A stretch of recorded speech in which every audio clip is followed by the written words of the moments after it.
tergiur dengan kelezatan steak yang dipanggang dengan bumbu pilihan.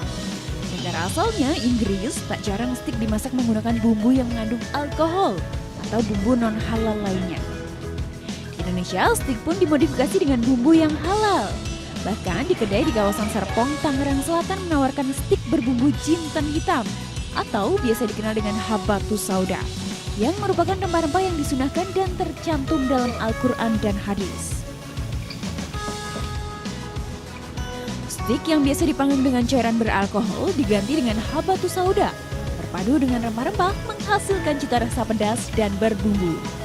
Lokal tenderloin, import sirloin hingga wagyu dengan saus barbecue dan creamy mushroom menjadi menu favorit. Umumnya kalau kita makan steak, orang itu terkesima dengan sausnya ya, bukan dagingnya.